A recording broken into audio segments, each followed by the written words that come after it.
25년 3월 27일 말씀 묵상. 제목, 새로운 질서.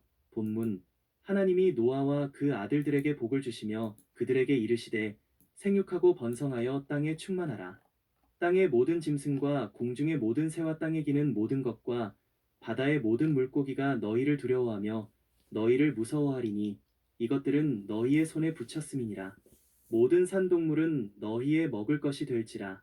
채소 같이 내가 이것을 다 너희에게 주노라.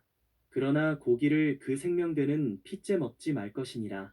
내가 반드시 너희의 피 곧 너희의 생명의 피를 찾으리니 짐승이면 그 짐승에게서 사람이나 사람의 형제면 그에게서 그의 생명을 찾으리라. 다른 사람의 피를 흘리면 그 사람의 피도 흘릴 것이니 이는 하나님이 자기 형상대로 사람을 지으셨음이니라. 너희는 생육하고 번성하며 땅에 가득하여 그 중에서 번성하라 하셨더라. 창세기 9장 1절에서 7절까지 말씀입니다. 오늘 본문은 하나님께서 노아와 그 가족들에게 복을 주시며 말씀하시는 내용입니다. 오늘 말씀은 창세기 1장에서 사람을 창조하신 후에 선포하신 복을 떠올리게 합니다.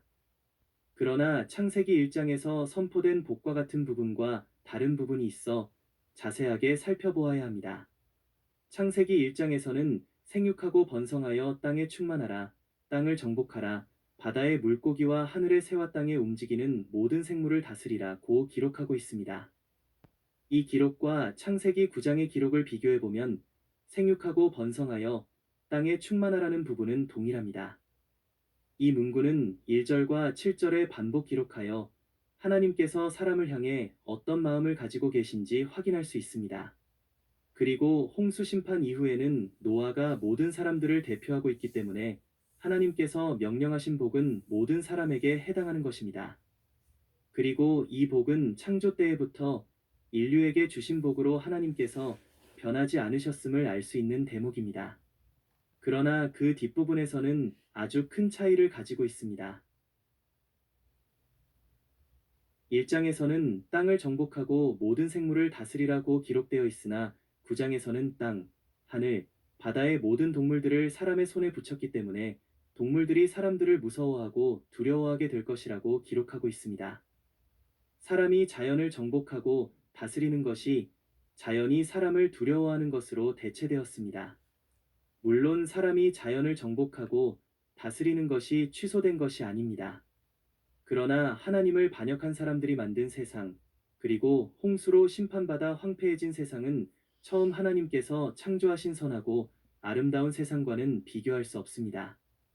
그리고 이제 세상은 사람이 가꾸고 보존해야 할 뿐 아니라 생존의 위협을 받게 되는 영역으로 변해버렸습니다.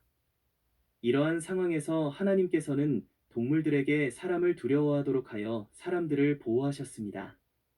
창조의 중심에 사람이 있었다면 재창조의 시작에도 중심은 역시 사람임을 다시 확인할 수 있습니다. 노아 시대 홍수 심판은 세상을 창세기 1장의 창조 시대로 되돌려 놓았습니다. 창세기 1장에서 말씀하신 하나님께서 이제는 노아에게 말씀하십니다. 노아가 제2의 아담으로 그려집니다.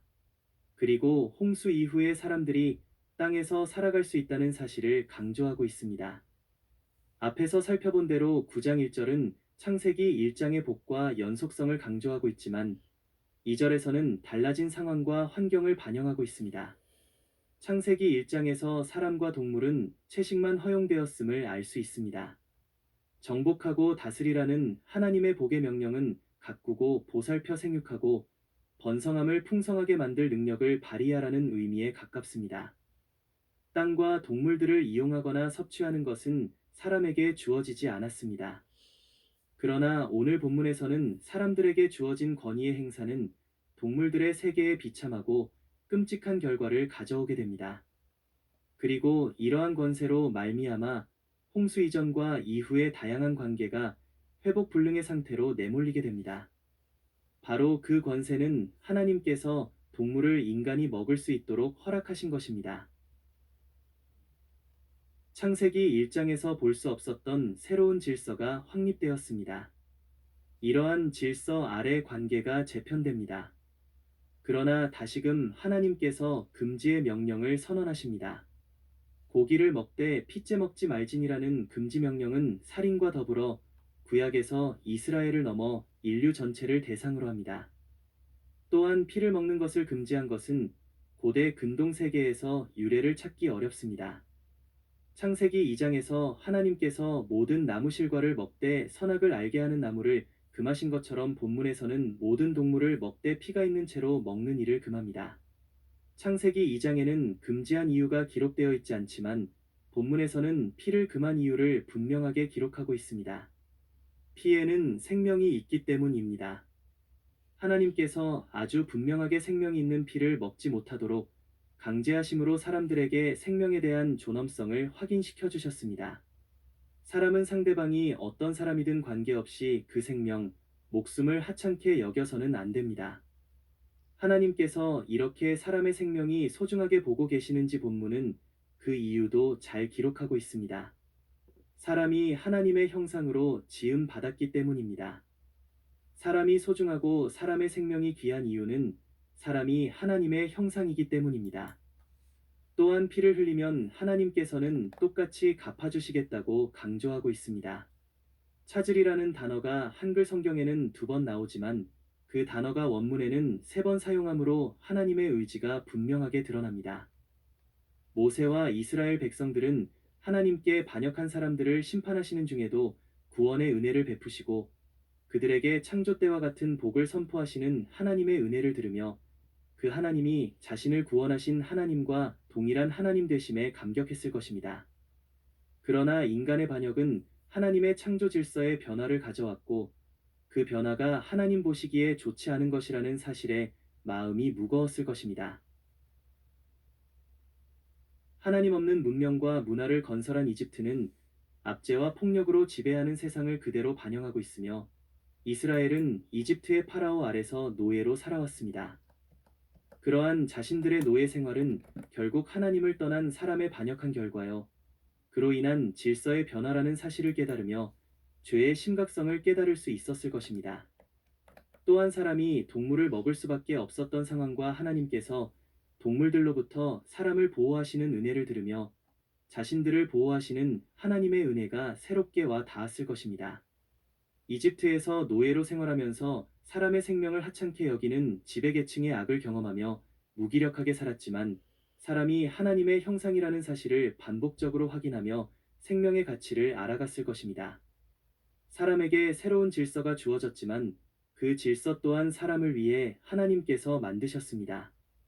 그리고 이스라엘은 이 새로운 질서를 세워가기 위해 자신들을 파라오의 나라에서 하나님 나라로 부르셨다는 사실을 광야에서 배워야 했습니다. 피를 먹지 못하도록 하심을 통해 생명의 존중을 배우고 하나님 형상으로 지어진 사람의 존엄성을 배워야 했습니다. 새로운 질서는 이집트에서 경험한 파라오의 나라에서는 실현할 수 없는 질서입니다. 그래서 하나님께서는 이스라엘을 죄와 사망의 통치가 극대화된 나라에서 불러내셔서 생명이 다스리고 생명이 존중받는 새로운 나라를 세워가기를 원하셨습니다. 하나님께서 어제나 오늘이나 내일이나 변함이 없으십니다. 하나님께서 세우고자 하시는 하나님 나라는 사람들의 반역과 죄와 사망의 끊임없는 도전에도 흔들림 없이 세워져 가고 있습니다. 아담과 하와가 실패하고 하나님께서 부르신 아브라함과 그의 후손들이 세운 이스라엘도 실패합니다. 그리고 세상은 죄악으로 가득 차 더 이상 소망이 없어 보입니다. 그러나 그때에도 하나님께서는 자신의 언약을 놓지 않고 기억하시며 성취를 위해 일하십니다. 그 아들을 보내시고 그 아들을 통해 하나님 나라를 이 땅에 세워가십니다. 너무나 약하고 약한 교회를 통해 무너지지 않는 하나님 나라를 세워가십니다. 죄로 인해 사람이 비록 온전하지 못하고 부족하고 연약하지만 하나님께서는 언약을 기억하셔서 세상을 물로 심판하지 않으시고 아들을 보내셔서 회복케 하셨습니다. 회복된 사람들이 함께 모여 예수 그리스도의 몸된 교회를 이루어 하나님 나라를 세워가며 올바른 하나님의 다스림을 세상이 경험할 수 있도록 하셨습니다. 사람을 이용하거나 사람을 지배하여 자신의 욕망을 확대하는 삶은 죄와 사망을 확대하는 삶입니다. 하나님께서는 교회를 이루는 믿음의 사람들을 통해 하나님의 복이 세상에 흘러넘치기를 원하십니다. 또한 하나님의 형상된 사람끼리 서로 존중하고 서로 격려하며 함께 더불어 살아가기를 원하십니다. 그리고 회복된 하나님의 형상을 가지고 다시 피조 세계를 아름답게 가꾸고 보살펴 깨어진 관계가 회복되기를 원하십니다. 오늘 우리들은 노아 이후 하나님께서 세우신 새로운 질서 가운데 살아갑니다. 그러나 우리는 예수 그리스도 안에서 이 질서를 뛰어넘어 회복된 질서를 만들어가는 사람들입니다. 첫 창조의 회복, 복된 관계를 다시금 성취하는 삶을 살아가야 합니다. 이 일을 위해 우리 안에 성령님께서 함께 하십니다. 오늘 우리에게 주어진 하루도 세상 질서에 순응하는 정도의 삶이 아닌 예수 그리스도 안에서 회복된 삶으로 하나님 나라를 세워가는 복된 삶을 살아갈 수 있기를 예수 그리스도 이름으로 축복합니다. 더 깊은 묵상을 위한 질문들. 1. 하나님의 창조 질서와 생명의 소중함을 알고 존중하며 살아가고 있습니까? 2. 하나님의 회복된 형상대로 살아가는 삶을 오늘 나는 어떻게 실천할 수 있을까요? 3.